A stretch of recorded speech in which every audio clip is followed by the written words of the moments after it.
জিলহজ মাসের প্রথম 10টি দিন, এই দিনগুলো হলো ইবাদতের, নেক আমলের সবচেয়ে বড় যে মৌসুম রমাদান, তারপরে সবচেয়ে বড় মৌসুম হলো জিলহজের প্রথম দশক। ইবাদত এবং নেক আমলের জন্য আল্লাহ সুবহানাহু ওয়া তাআলা আমাদেরকে কিছু মৌসুম দিয়েছেন, কিছু সিজন দিয়েছেন। এই সিজনগুলোর মধ্যে থেকে সবচেয়ে বড় ইবাদতের মৌসুম বা সিজন কোনটা? রমজান মাস। মাসব্যাপী পুরো 30 দিনের মৌসুম। রমজানের পরে ইবাদতের সবচেয়ে বড় বৃহত্তম ইবাদতের মৌসুম হলো কোনটা? জিলহজের প্রথম 10টা দিন। এই 10টা দিনের মর্যাদা, এই 10টা দিনের ফজিলত, এই 10টা দিনের মাহাত্ম্য আমাদের দেশের বেশিরভাগ মানুষ জানেন না। আমরা কোরআন এবং হাদিসের আলোকে 11টি আমলের কথা বলতে পারি। এই 11টি আমল এই দশকের জন্য খাস, স্পেশাল। নাম্বার 1 নম্বর এই দশকের আমল হলো বেশি বেশি আল্লাহর জিকির করা। কি করা? বেশি বেশি আল্লাহর জিকির করা। কারণ কোরআনে কারিমে সূরা তাওবাতে আল্লাহ রাব্বুল আলামিন এই দশককে ইঙ্গিত করে বলেছেন যে তোমরা আল্লাহ তাআলার জিকির করো ফি আইয়ামিন মাদুদাত। নির্দিষ্ট দিনসমূহে, নির্ধারিত দিনগুলোতে তোমরা আল্লাহর জিকিরে মাশগুল থাকো। এখানে আল্লাহর জিকির যে নির্দিষ্ট দিনগুলোতে রাখার কথা বলা হয়েছে, সেই আয়াতের ব্যাখ্যা আবারও তাফসীর ইবনে কাসিরে এবং ইবনে আব্বাস রাদিয়াল্লাহু আনহু সহ আরো অন্যান্য মুফাসসিরদের থেকে বর্ণিত হয়েছে যে নির্দিষ্ট দিন বলতে জিলহজের প্রথম 10 দিনকে আল্লাহ তাআলা মিন করেছেন। এই 10 দিনই তোমরা আল্লাহর জিকিরে বেশি বেশি করে আল্লাহ তাআলার জিকির করো। তাহলে জিকির শুধু না, পরিমাণে বাড়িয়ে বাড়িয়ে বেশি বেশি পরিমাণে জিকির করতে হবে। এই দশকে আল্লাহ তাআলার স্মরণ অন্তরে হবে, মুখে আল্লাহ তাআলার জিকির চলবে, কাজের মাধ্যমে জিকিরের আমল চলবে, অন্তরের স্মরণের মাধ্যমে, মুখে জিকিরের মাধ্যমে। কোরআনের তেলাওয়াত একটা জিকির, তাসবিহ গুলো একটা জিকির, তাহমিদ আল্লাহর প্রশংসা একটা জিকির। এরকম যত জিকির আছে, এই দশক হলো জিকিরের দশক। সবচেয়ে বেশি জিকির চলবে। সবচেয়ে বেশি কি চলবে? জিকির চলবে। দ্বিতীয়ত যে আমলটি চলবে তা হলো যে কোনো নেক আমল, যে কোনো নেক আমল। কারণ একটু আগে আমরা হাদিস শুনলাম যে নবী করিম সাল্লাল্লাহু আলাইহি ওয়াসাল্লাম বলেছেন, মা মিন আইয়ামিন আল আমালুস সালিহু ফিহিন্না আহাব্বু ইলাল্লাহ মিন হাযিহিল আইয়াম। এই জিলহজের 10 দিনের চাইতে অন্য কোন দিনের নেক আমল আল্লাহর কাছে বেশি প্রিয় না। মাস হিসাবে রমাদান সবচেয়ে সেরা, আর দিন হিসাবে খুচরা দিনগুলোর মধ্যে রমজানের বাইরে সবচেয়ে সেরা কোনটা? জিলহজের প্রথম দশক। রমজানের পরে মর্যাদার বিচারে সবচেয়ে বেশি মর্যাদাপূর্ণ দশক হলো এই দশক। এই জন্য এই দশকে আমল করলে আল্লাহর কাছে এত প্রিয় যে অন্য কোনো সময়ের আমল আল্লাহর কাছে এত প্রিয় না। এই জন্য এই দশকের দ্বিতীয় আমল হলো বেশি বেশি নেক আমল করা। বেশি বেশি কি করা? নেক আমল করা। রুটিন যে নামাজগুলো আছে, কাজগুলো আছে, সেগুলো বিশেষ ইহতিমামের সাথে করা। অন্য সময় আপনি নামাজের টুকটাক গাফলতি করেন, কিন্তু এই দশকে মোটেই করবেন না। অন্য দশকে আপনার ফজরের জামাত একটু মিস হয়, এই দশক মোটেই করবেন না। আগে থেকে ইহতিমাম থাকবে যে এই দশক কোনোভাবে ইবাদত থেকে আমি যেন দূরে না থাকি। আল্লাহ তাআলা আমাদের সবাইকে আমলের তৌফিক দান করুন। তাহলে 2 নম্বর আমল হলো বেশি বেশি নেক আমল করা এই দশকে। রুটিন নেক আমলগুলো যেগুলো সবসময় করতে হয়, এগুলোকে বিশেষ ইহতিমামের সাথে করা, আর আরো নফল আমল বাড়িয়ে বাড়িয়ে করা। আপনি অন্য সময় কোরআন তেলাওয়াত খুব বেশি করতে পারেন না, এই দশকে কোনো অবস্থাতে ছাড়বেন না। অন্য সময় তাসবিহ তেলাওয়াত খুব বেশি হয় না, এই দশকে কোনো অবস্থায় ছাড়বেন না। অন্য সময় নামাজে খুব বেশি খুশু ধরে রাখতে পারেন না, এই দশকে চ্যালেঞ্জ থাকবে যে ধীরস্থিরতার সাথে, মনোযোগের সাথে নামাজ পড়ব। এভাবে নেক আমলের কসরত করতে থাকবেন আল্লাহর প্রিয় পাত্র হওয়ার পথে। আমরা এগিয়ে যেতে চাইলে এই দশক, এই 10টা দিন আমাদের জন্য বিরাট বড় একটা সুযোগ। আল্লাহ আমাদের সবাইকে তৌফিক দান করুন। 3 নম্বর, এই দশকের করণীয় হলো সকল গুনাহ থেকে অন্য সময়ের চাইতে এই সময়টাতে বেঁচে থাকার জন্য বেশি সচেষ্ট থাকা। গুনাহ তো 12 মাসই আমরা করব না, কিন্তু এই দশক গুনাহ না করার ব্যাপারে চেষ্টাটা একটু বেশি থাকবে। কারণ আপনারা সূরা তাওবার একটা আয়াত শুনেছেন, আল্লাহ রাব্বুল আলামিন সম্মানিত 4 মাসের আলোচনা করে বলেছেন, যালিকাদ দীনুল কাইয়্যিম ফালা তাজলিমু ফিহিন্না আনফুসাকুম। এই সম্মানিত মাসগুলোতে তোমরা নিজের প্রতি নিজে অবিচার করিও না। ভাইরা আমার, তার মানে যেই সময়টাতে আল্লাহর নৈকট্য লাভের সুযোগ, ওই সময়টাতে যদি কেউ পাপাচারে লিপ্ত হয়, এর চেয়ে পাপিষ্ঠ আর কে আছে? এই জন্য আল্লাহ রাব্বুল আলামিন আমাদেরকে দরদের সাথে বলছেন, ভাষা খেয়াল করেন, ফালা তাজলিমু ফিহিন্না আনফুসাকুম, তোমরা নিজের পায়ে নিজে কুঠারাঘাত করিও না। এই 10 দিন না, শুধুমাত্র এই পুরো সম্মানিত 4 মাস, সম্মানিত 4 মাসের ভিতরে টানা 3টা মাস চলছে, জিলকদ, জিলহজ, মুহররম, আর একটা হলো রজব মাস, রমজান আগের মাস। তাহলে সম্মানিত 4 মাসের মধ্যে এই 10টা দিন আবার বিশেষ মর্যাদাবান। অতএব এই আয়াতটা এখানে আরো বেশি ফিট হবে, অর্থাৎ পাপাচার থেকে বাঁচার জন্য আলাদা কসরত থাকবে। অন্য সময় আমি গুনাহের কাজ করলেও এই দশকে কোন অবস্থাতে আল্লাহর নাফরমানি করব না। আল্লাহ আমাদের সবাইকে বেঁচে থাকার তৌফিক দান করুন। ভাই আমার, তাহলে 3 নম্বর আমল আমরা পেয়ে গেলাম। 4 নম্বর আমল হলো যাদেরকে আল্লাহ তাআলা সামর্থ্য দিয়েছেন তারা হজ করবেন। এই দশক হজের আমলের মাস, আমলের দশক, এই দশকেই তো হজ হবে। অতএব যাদের তৌফিক দিয়েছেন আল্লাহ তাআলা তারা কি করবেন? হজ করবেন। এটা এই দশকের আমল। এটা হলো 4 নম্বর আমল। 5 নম্বর আমল হলো যাদেরকে আল্লাহ সামর্থ্য দিয়েছেন তারা এই দশকে কোরবানি করবেন। কারণ কোরবানি এমন একটা আমল, নবী করিম সাল্লাল্লাহু আলাইহি সাল্লাম মদিনা হিজরত করেছেন, এরপর থেকে প্রতি বছরে তিনি কি করেছেন? কোরবানি করেছেন। আল্লাহ নির্দেশ করেছেন ফাসাল্লি লিরাব্বিকা ওয়ানহার, তুমি তোমার রবের নির্দেশ পালনার্থে নামাজ আদায় করো এবং কোরবানি করো। এই জন্য ঈদুল আজহা অর্থাৎ এই জিলহজের প্রথম দশকের শেষ দিন অর্থাৎ 10ম দিনে কোরবানির আমলটা করা, এটা যাদের সামর্থ্য আছে তাদের জন্য প্রযোজ্য। এই দশকের একটা আমল হলো কি করা? কোরবানি করা। কয়টা আমল গেল? 5টা। 6 নম্বর হলো যাদের কোরবানি করার ইচ্ছা আছে তারা জিলহজের চাঁদ ওঠার আগে আগে জিলকদ মাসের শেষ দিনের মধ্যে তাদের হাতের নখ, চুল, গোফ, অবাঞ্ছিত লোম এগুলো সব কেটে পরিষ্কার করে ফেলবেন এবং এই দশক আর সেগুলোতে হাত দিবেন না। কোরবানি করে তারপরে সেগুলো পরিষ্কার করতে চাইলে করবেন, এই দশকে আর হাত দিবেন না। নবী সাল্লাল্লাহু আলাইহি সাল্লাম বলেছেন মান আরাদা আন ইউদাহিয়া ফালা ইয়াখুয মিন শা'রিহি ওয়া আযফারিহি শাইআ, যে ব্যক্তি কোরবানি করার এরাদা করেছে, নিয়ত করেছে, সেই জন্য তার চুল, নখ এগুলো না কাটে ওই 10 দিন। জিলহজের চাঁদ উঠছে আর কাটবেন না, চাঁদ উঠার আগে আগে কেটে ফেলবেন এবং কোরবানির পরে যায় কাটবেন, এই 10 দিন বিরত থাকা। তবে অন্য আরো বিভিন্ন রেওয়ায়াত থেকে, বর্ণনা থেকে বোঝা যায় যে এই আমলটা শুধু যিনি কোরবানি করবেন তিনি নন, যিনি কোরবানি করবেন না, কোরবানি করার সামর্থ্য নাই, তিনি এই আমল করতে পারেন, তাহলে আল্লাহ তাআলা তাকে কোরবানি করার সব দান করবেন।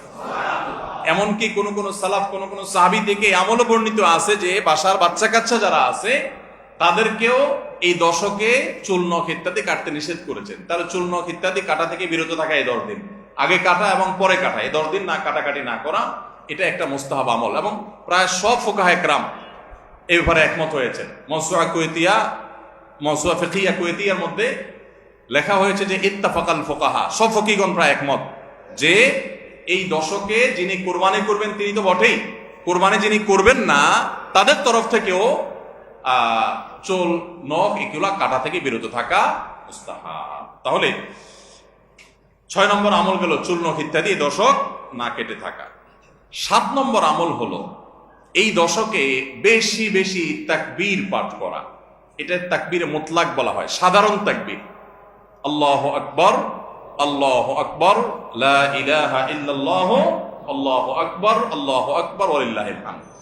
এই তাকবীরটা হলো মিন শাআইরিল ইসলাম, এটাকে আমরা করতে পারি। ইসলামের যে নিদর্শনগুলো আছে সেগুলোর মতো করে এই তাকবীরটা আমরা পাঠ করব, এমন ভাবে পাঠ করব যে অলিতে গলিতে, রাস্তাঘাটে সব জায়গায় তাকবীরের ধ্বনি চলতে থাকবে, কারোর ডিস্টার্ব করে না, মৃদু কণ্ঠে সব জায়গায় গুনগুনিয়ে আমাদের মুখ থেকে তাকবীর চলবে।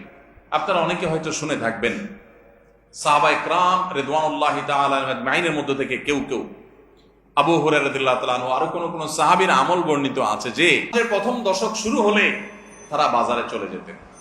বাজারে কেন যেতেন ভাই? শুধুমাত্র এই নিয়তে বাজারে যেতেন যে বাজারে গিয়ে অনেক মানুষজন থাকবে, তাদের সামনে গিয়ে উচ্চস্বরে তাকবীর পাঠ করব, আমার তাকবীর শুনে পুরো বাজারে সবাই গুনগুনিয়ে তাকবীর বলে উঠবে, এই উদ্দেশ্যে শুধুমাত্র কোন কোন সাহাবী বাজারে যেতেন। এবং যে বলতেন আল্লাহু আকবার, আল্লাহু আকবার, লা ইলাহা ইল্লাল্লাহ, আল্লাহু আকবার, আল্লাহু আকবার ওয়ালিল্লাহিল হামদ। শয়তান আমাদের পুরো সমাজকে গ্রাস করে ফেলছে ভাই, সর্বত্র।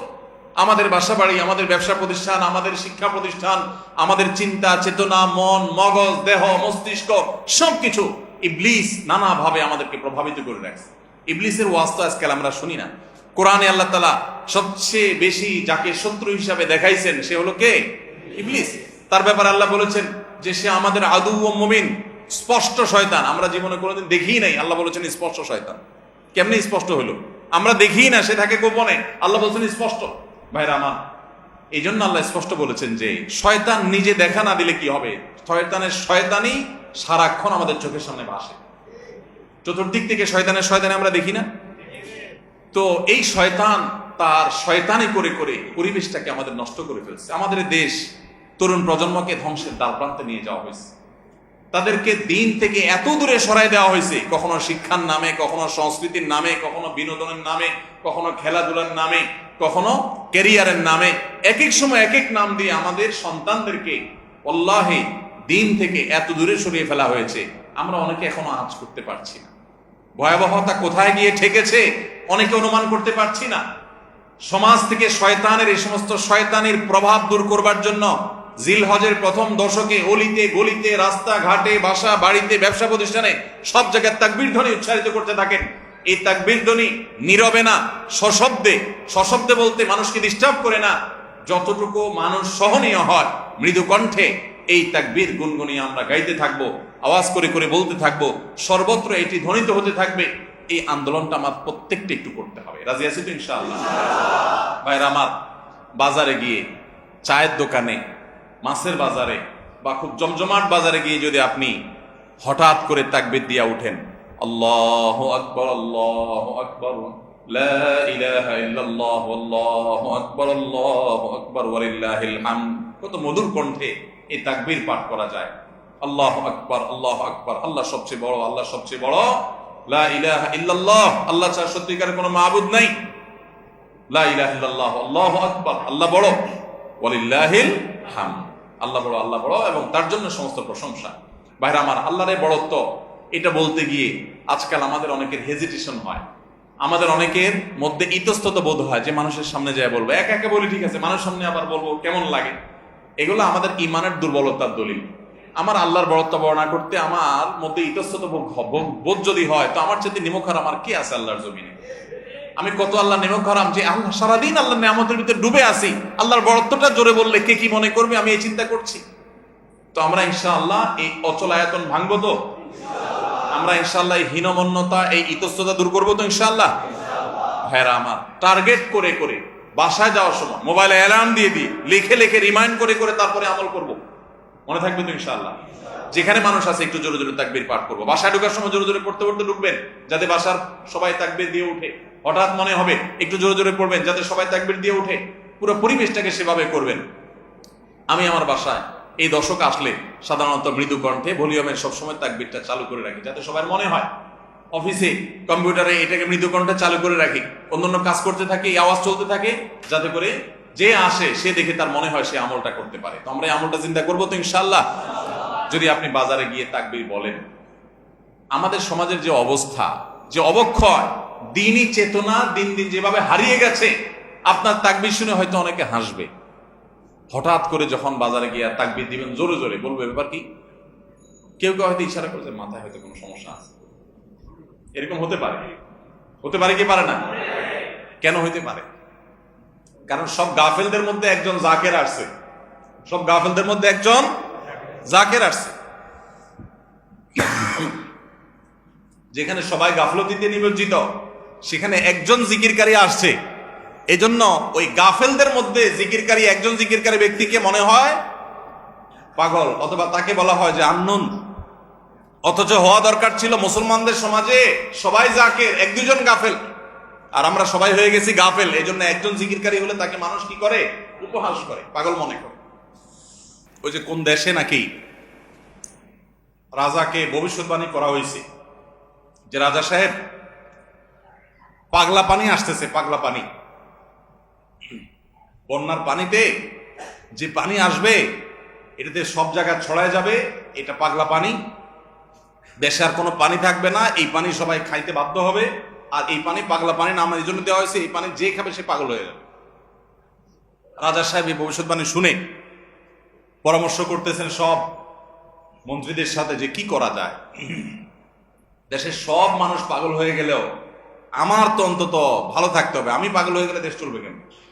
তো সবাই বুদ্ধি দিচ্ছে, রাজা সাহেব এক কাজ করেন, তাহলে আপনার রাজ বাড়িতে বেশি করে পানি স্টক করে রাখেন, যে পাগলা পানি যখন আসবে, সাধারণ পানি যখন থাকবে না, টাঙ্কিতে আপনার বাসায় পর্যাপ্ত পানি থাকবে, 1-2 মাস চলবে। তো অন্তত আপনি ওই পানিগুলা খায়া ভালো থাকলেন, জনগণ সব পাগল হয়ে গেল, আপনি একটু সামলালেন। তো বুদ্ধি অনুযায়ী রাজা সাহেব সব পানির ব্যবস্থা রাখছে এবং বিরাট পানির ট্যাঙ্কি ভরে ফেলছে। ভরার পর এবার সেই পানির ট্যাঙ্কির পানি রাজা সাহেব এবং তার ফ্যামিলির লোকজন খাইছে। এবং যথারীতি জনগণ ওই পাগলা পানি খায় সব পাগল হয়ে গেছে, আর পাগল হয়ে সব কাপড় চোপড় খুলে ফেলছে। এখন সব পাগলরা এসে রাজবাড়ি ঘেরাও করে ফেলছে এবং সবাই মিলে বলতেছে ওই দেখ কয়েকটা পাগল। কারণ এগুলোর পরনে কাপড় আছে, এগুলো মাথা নষ্ট হয়ে গেছে, এটা পরনে কাপড় পরে রয়েছে কেন। এবার রাজা সাহেব সবার সাথে পরামর্শ করতেছে পরিবার সদস্যদের সাথে যে আমাদের কি করা এখন। সবাই যে আমাদেরকে পাগল বলা শুরু করছে, যদি পাগল বলে মাইদ্যুৎ দেওয়া শুরু করে দেয় কি করা যাবে। তখন এবার সবাই বুদ্ধিনি করলো পরিবারের লোকেরা যে তাহলে এক কাজ করা যাক, যে সমাজের সব পাগল থাকে সেখানে আসলে সুস্থ থাকাটা দোষের, আমরাও চলেন পাগলা পানি খেয়ে পাগল হয়ে যাই। এবার তারাও পাগলা খানি খেয়ে পাগল হয়ে গেছে, এবার পাগলে পাগলে মিলছে, আর অসুবিধা হয়নি। এই সমস্ত গল্প হয়তো এর কোনো বাস্তবতা নাই, কিন্তু এই গল্প বলার উদ্দেশ্য হলো যে যেই সমাজে মানুষ সব গাফেল হয়ে যায়, ফাসেকের পরিমাণ বেশি হয়ে যায়, সেই সমাজে একজন বাজারে গিয়ে যখন আল্লাহু আকবার তাকবীর ধ্বনি দিবে, তখন তাকে কিছু লোক পাগল বলাটা সমাজের মানুষের পাগল হওয়ার দলিল। পাগল হওয়া বলতে ফাসেক হয়ে যাওয়া, আল্লাহর জিকির থেকে দূরে সরে যাওয়ার দলিল। কেন বাজারে যায় যদি কেউ একটু গেয়ে উঠে, মনের সুখে কোনো একটা গান গেয়ে উঠে, তাকে তো কেউ অসুস্থ মনে করে না। তাহলে জিকিরের ক্ষেত্রে এরকম কেন হয়? আপনি যদি বাসে উঠে বলেন আল্লাহু আকবার লা ইলাহা ইল্লাল্লাহ আল্লাহু আকবার ওয়ালিল্লাহিল হামদ, প্রথম কারোর কাছে আনইজি লাগতে পারে। উঠার পর যদি আরেকজন পড়েন, বলবে যে ভাই হাতে কোনো ব্যাগ ট্যাগ তো দেখা যাচ্ছে না, কিছু বেচবে নাকি, হকার টকার নেই কোনো। আপনি যদি তখন সুন্দর করে যারা অবাক হয়ে তাকাবে তাদের যদি বলেন ভাই এই দশকে আমাদের নবীজি বেশি বেশি করে উচ্চস্বরে তাকবীর পাঠ করতে বলেছেন, আপনারা তো সবাই মুসলমান, আপনাদের সবাইকে স্মরণ করানোর জন্য আমি জোরে জোরে করছি, আপনারা কেউ মনে কিছু নিয়েন না, বাস আলহামদুলিল্লাহ, তাইলে কেচ্ছা কত। তো আমরা এই আমলটা করবো তো ইনশাআল্লাহ। কঠিন আমল, কিন্তু এটাকে জিন্দা করতে পারলে সমাজে সর্বত্র যখন তাকবীরের ধ্বনি ভাসতে থাকবে শয়তান পালা যাবে ইনশাআল্লাহ সমাজ থেকে। ঘরে যখন সারাদিন তাকবীর ধ্বনি ভাসতে থাকবে শয়তান পালা যাবে। আল্লাহ আমাদের সবাইকে আমলের তৌফিক দান করুন। জিলহজের প্রথম দশকে এই আমলটা সম্পর্কে নবী করিম সাল্লাল্লাহু আলাইহি ওয়াসাল্লামের ভাষ্য খেয়াল করেন। তিনি বলেছেন ফাকসিরু ফীহিন্না মিনাত তাকবীরি ওয়াত তাহলিলি ওয়াত তাহমিদ, জিলহজের প্রথম দশক যখন শুরু হয় তোমরা বেশি বেশি করে তাকবীর পড়ো, বেশি বেশি করে তাহমিদ পড়ো, বেশি বেশি করে তাহলিল পড়ো, অর্থাৎ আল্লাহু আকবার লা ইলাহা ইল্লাল্লাহ আল্লাহু আকবার লিল্লাহিল হামদ, এটা বেশি বেশি করে পাঠ করো, নবী সাল্লাল্লাহু আলাইহি ওয়াসাল্লাম নির্দেশ করেছেন। তাহলে কয় নম্বর আমল গেল? 7 নম্বর আমল, বেশি বেশি করে তাকবীর তাহমিদ তাহলিল পড়া। 8 নম্বর আমল হলো এই তাকবীর তাহমিদ তাহলিলটাই বিশেষভাবে পড়া। 7 নম্বরটা হলো সাধারণভাবে রাত দিন যতক্ষণ পারেন বেশি বেশি পড়বেন, কোনো সময় ফিক্স নাই, এবং 10 দিন ফুল। আর 8 নম্বর আমল হলো এই তাকবীরটাই নির্দিষ্ট সময় নির্দিষ্ট দিনগুলোতে বিশেষভাবে পড়া। সাধারণভাবে তো পড়বেনই, আর বিশেষভাবে পড়বেন। বিশেষভাবে কখন? আইয়ামে তাশরিকে। আইয়ামে তাশরিক কাকে বলা হয় ভাই?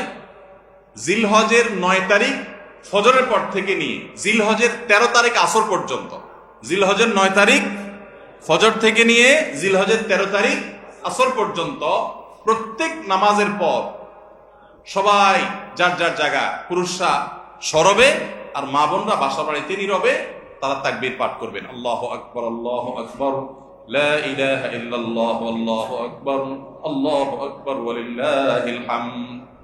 প্রত্যেক নামাজের পরে একা একা পড়েন আর জামাতে পড়েন, সর্বাবস্থায়। জামাতে পড়লে ইমামের সাথে তাল মিলায় পড়তে হবে জরুরি না, প্রত্যেকে যার যারটা শেষে পড়বেন। মনে থাকবে তো ইনশাআল্লাহ? তাহলে 8 নম্বর আমল হলো আইয়ামে তাশরিক, অর্থাৎ জিলহজের 9 তারিখ থেকে 13 তারিখ পর্যন্ত প্রত্যেক নামাজের পরে তাকবীরগুলো জোরে জোরে পাঠ করতে থাকবো ইনশাআল্লাহ। 9 নম্বর আমল হলো জিলহজের 1 তারিখ থেকে 9 তারিখ পর্যন্ত এই 9 দিনই নফল রোজা রাখা। এই 9 দিনই নফল রোজা রাখা। এই 9 দিন নফল রোজা রাখা সম্পর্কিত একটা হাদিস পাওয়া যায়, এবং এই 9 দিনের নফল আমল সম্পর্কে মওসুআ ফিকহিয়া কুয়েত থেকে প্রকাশিত ফিকহ বিশ্বকোষ, সেখানে বর্তমান সময়ের সবচাইতে অথেন্টিক ফতোয়ার কিতাবগুলোর মধ্যে থেকে, প্রসিদ্ধ কিতাবগুলো থেকে একটা, ফতোয়ার কিতাবগুলো থেকে মওসুআ ফিকহিয়া কুয়েতিয়া, সেখানে লেখা হয়েছে যে ইত্তাফাকাল ফুকাহা, সমস্ত ফকিহগণ এবারে একমত যে জিলহজের 1 তারিখ থেকে 9 তারিখ পর্যন্ত এই 9 দিনই রোজা রাখা মুস্তাহাব। এই 9 দিন রোজা রাখা মুস্তাহাব। বিভিন্ন বর্ণনায় এটি প্রমাণিত হয়, যদি সে বর্ণনাগুলো কোনো সনদ দিয়ে মুহাদ্দিসরা কেউ আপত্তি তুলেছেন, কিন্তু ফুকাহে কেরাম এ ব্যাপারে রেকমেন্ড করেছেন যে এই 9 দিন রোজা রাখা মুস্তাহাব। যেহেতু জিলহজের প্রথম 10 দিনের পুরো 10 দিনই ইবাদত আল্লাহর কাছে প্রিয়, অতএব নফল আমল, রোজাও একটা নফল আমল, সেই হিসাবে রোজাটা অটোমেটিকও চলে আসে। এজন্য 9 নম্বর আমল হলো জিলহজের 1 থেকে 9 তারিখ পর্যন্ত এই দিনগুলো কি করা? রোজা রাখা। 10 নম্বর আমল হলো স্পেশালি বিশেষভাবে আরাফার দিনে অর্থাৎ জিলহজের 9 তারিখে রোজা রাখা। জিলহজের 9 তারিখে কি করা? রোজা রাখা। প্রথম 9 দিন সাধারণ, আর বিশেষভাবে 9 তারিখের গুরুত্ব আরো বেশি, কারণ নবী করিম সাল্লাল্লাহু আলাইহি ওয়াসাল্লাম বলেছেন, সিয়ামু ইয়াউমি আরাফা আহতাসিবু আলাল্লাহি আন ইউকাফিরা আস-সানাতাল্লাতী ক্বাবলাহা ওয়াল্লাতী বা'দাহা। আরাফাত দিনের রোজা অর্থাৎ জিলহজের 9 তারিখের রোজা, এই রোজার সম্পর্কে আল্লাহর কাছে আমার ধারণা, আল্লাহর প্রতি নবী সাল্লাল্লাহু আলাইহি ওয়াসাল্লাম বলছেন যে আমার ধারণা যে এই রোজার বিনিময়ে আল্লাহ তাআলা 1 বছর পূর্বের আর 1 বছর পরের, অর্থাৎ আগামী 1 বছর এবং গত 1 বছরের গুনাহ আল্লাহ তাআলা মাফ করে দিবেন। আমরা এই পর্যন্ত যত ফজিলতের কথা শুনেছি, পিছনে গুনাহ মাফ করে দিবেন, গত 1 বছর গুনাহ মাফ করে দিবেন, সারাদিনই গুনাহ মাফ করে দেওয়া হবে, এরকম বিভিন্ন হাদিস আমরা শুনেছি, কিন্তু এরকম কোন হাদিস কেউ হয়তো আমরা এই হাদিস ছাড়া আরেকটা হাদিস শুনি নাই যে 1 বছর অগ্রিম গুনাহ মাফ করবেন। যদি আল্লাহ তাআলা কাউকে হায়াত দেন, তিনি 1 বছরের গুনাহ মাফ পেয়ে যাবেন। কোন কোন হাদিস বেত্তাগণ বলেন যে হাদিসের মধ্যে ইশারা পাওয়া যায় যে কেউ যদি আরাফাতের রোজা রাখার তৌফিক পায়, হয়তোবা আগামী 1 বছর হায়াত পাওয়ার তৌফিক হবে তার। যদিও এটা জাস্ট একটা ব্যাখ্যা, এটা এমন না যে হাদিসে বলা হয়েছে আলাদা গ্যারান্টি দিয়ে, এরকম না। অতএব এর ব্যত্যয় ঘটলে করতে পারে। কথা বুঝে আসছে ভাই? তো এই জন্য এই আরাফাত দিনের রোজা এটা আমরা মিস করবো না ইনশাআল্লাহ। তাহলে 10 নম্বর আমল গেল জিলহজের 9 তারিখের রোজা। 11 নম্বর আমল হলো ঈদুল আজহার সমস্ত সুন্নাতগুলো আমল করা। ঈদুল আজহার অনেকগুলো সুন্নাত আছে না, এই সুন্নাহগুলো সবগুলো আমল করা। ঈদুল আজহার যে সুন্নাহগুলো আমল সাধারণত হয় না, গোসল আমরা করি, সুগন্ধি আমরা ব্যবহার করি, আলহামদুলিল্লাহ, অন্য অনেক সুন্নাত আমরা আমল করি, কিন্তু যে সুন্নাতের আমল সাধারণত হয় না তার ভিতরে একটা হলো ফজরের নামাজ মহল্লার মসজিদে এসে পড়া, ভোর রাতে আগে আগে উঠা। অন্য সময়ের চাইতে ঈদের দিন ফজরে মুসল্লি আরো আমাদের মসজিদে কম থাকে, কারণ চাঁদ রাতে তামাশা করে বেড়ায়, ফজর নামাজ মিস হয়ে যায়। তো ইমানদার সেটা করতে পারেন না। ঈদের সুন্নাহটা বিশেষভাবে আদায় করার চেষ্টা করা দরকার, অর্থাৎ জামাতের সাথে ফজর নামাজ পড়া দরকার, আগে আগে উঠা দরকার। ঈদের দিনের সুন্নাতগুলোর মধ্যে থেকে একটা। আরেকটা সুন্নাত আমাদের অবহেলিত, আদায় হয় না, সেটা হলো ঈদুল আজহা হোক আর ঈদুল ফিতর হোক, ঈদের নামাজ মাঠে পড়ার চেষ্টা করা দরকার। কোথায়? মাঠে। মাঠ এখন কম, বিশেষ করে শহর এলাকাতে মাঠ একটু কম, কিন্তু যেগুলো আছে সেগুলো যদি সঠিকভাবে সবগুলোকে ব্যবহার করা হয় তাহলে অনেক জায়গায় সুন্নাহ জিন্দা হয়। আমরা ঈদের নামাজ মসজিদে পড়ি, কেন পড়ি? একটা অজুহাত দেই, মাঠ কম। এই অজুহাত সব ক্ষেত্রে গ্রহণযোগ্য না এবং সঠিক না। অনেক জায়গায় মাঠ থাকা সত্ত্বেও মানুষ মসজিদে নামাজ পড়ে, কারণ সব মহল্লার মানুষ আলাদা আলাদা নিজেরা একটু মাতবরি করতে চায়। আমরা আবার আরেক জায়গায় নামাজ পড়তে যাবো, আমাদের একটা বাঁকাওয়াতি থাকে। এই রোগ মসজিদে মসজিদে ঢুকে গেছে, মসজিদ কমিটির লোকদের মধ্যে রোগ ঢুকে গেছে। তারাই কোরবানি করতে রাজি না যে আমরা এখানে জমাত করব না, চল আমরা সবাই মিলে বড় একটা মাঠে করি। বড় মাঠে কয়েক মসজিদের মুসল্লিদের একসাথে নামাজ আদায় করার যে সৌন্দর্য আছে, এই সৌন্দর্য মসজিদের মধ্যে ঈদের নামাজ পড়ার মাধ্যমে নাই। এই জন্য ভাইরা, মাঠে ঈদের নামাজ জিন্দা করার চেষ্টা করতে হবে ইনশাআল্লাহ। চেষ্টা করা যাবে না ইনশাআল্লাহ? তাই বলে আবার রাস্তাঘাট আটকায় মানুষের অসুবিধা হয় সেভাবে করে ঈদের নামাজ ব্যবস্থা করেন না। হ্যাঁ, যদি কোনো রাস্তা এরকম হয় যে না, এ রাস্তা বিকল্প বহু রাস্তা ডানে বামে আসে, মহল্লার রাস্তা, কারোর কোনো অসুবিধা হবে না, তাহলে সেখানে হতে পারে শর্ত সাপেক্ষে। কিন্তু সাধারণত রাস্তা নয়, বরং আমাদের নামাজ পড়তে হবে কোথায়? মাঠে। এবং ঈদের নামাজ মসজিদে আদায় করবেন না, মাঠে আদায় করবেন। এই আওয়াজটা সর্বত্র তোলা দরকার। শহর তো বটেই, গ্রামে পর্যন্ত এখন প্রত্যেক মসজিদে মসজিদের নামাজ হয়। কেউ কাউকে মানতে রাজি না, কেউ কাউকে মানতে রাজি না। আরেক জায়গায় ঈদগাহে নামাজ পড়ে আমাদের ইজ্জত থাকে নাকি? তো এই লোক ইসলাম বুঝে নাই। ঈদের জামাত হবে, অনেক বড় জামাত, সেখানে বহু মসজিদের মুসল্লিরা আসবে, এটার মধ্যেই সৌন্দর্য, পুরো মহল্লার মানুষের সম্মিলন করবে, এই সুন্নাতটা আদায় হয়। ঈদুল আজহার আরেকটা সুন্নাত অবহেলিত, সেটা হলো ঈদুল আজহায় আমরা জানি যে প্রথম খাবার ঈদুল আজহার কোরবানির গোশত দিয়ে হবে, এটা সুন্নাত। ওমর রাদিয়াল্লাহু তাআলা থেকে একটা রওয়ায়াত বর্ণিত আছে যে আল্লাহ তাআলার উদ্দেশ্যে কোনো কিছু দান করলে এটা নিজে ভোগ করা যায় না। যায়? আপনি আল্লাহর রাস্তার জন্য, আল্লাহকে খুশি করার জন্য আল্লাহর রাস্তায় কিছু দিয়ে দিয়েছেন, এটা কি নিজে খাওয়া যায়? আর এটা আপনি গরিবকে দিয়ে দিবেন, মসজিদে দান নিয়াত করলে মসজিদকে দিয়ে দিবেন, আপনি নিজে ভোগ করতে পারবেন না। শুধু কোরবানি এবং আকিকা এই দুইটা আমল আছে, যে এই দুইটা আমল আল্লাহকে খুশি করার জন্য জবাই করার সময় বলছেন বিসমিল্লাহ আল্লাহু আকবার, আল্লাহুম্মা লাক মিনকা ওয়া লাক, আল্লাহ আপনার তরফ থেকে আবার আপনার উদ্দেশ্যেই কোরবানি করলাম, আমার কোনো ধান্দা নাই। অথচ আবার ঠিকই ওইটার গোশতটা আল্লাহ আপনাকে খেতে দিয়েছেন, কারণ এটা আল্লাহর পক্ষ থেকে সাদাকা, আল্লাহর পক্ষ থেকে মেহমানদারি, যে আল্লাহ আপনার থেকে কবুল করেছেন এবং বলেছেন বান্দা আমি বুঝে পাইছি, এবার তোমাকে দিছি, তুমি খাও। তো এই জন্য আল্লাহর মেহমানদারি দিয়ে দিনের প্রথম খাবার গ্রহণ করা, যাতে করে ক্ষুধার্ত থেকে খাবারের প্রতি আগ্রহী হন আপনি, এবং আল্লাহর মেহমানদারি দিয়ে প্রথম খাবার খান আপনি, এটা সুন্নাত। এই জন্য ঈদুল আজহার দিন আমরা কোনো কিছু না খেয়ে থাকবো, রাতে খেয়ে যে শোবো, এরপরে আর কোনো কিছু খাবো না, ঈদগাহে আসবো না খেয়ে, কোরবানির পশুর গোশত বানায়া রান্না করে ওইটা দিয়ে প্রথম খাবার খাবো ইনশাআল্লাহ। আল্লাহ তাআলা আমাদের সবাইকে এই সব সুন্নাহগুলো মেনে চলার তৌফিক দান করুন। তাহলে 11 নম্বর আমল হলো ঈদুল আজহার সব সুন্নাহগুলা পালন করা।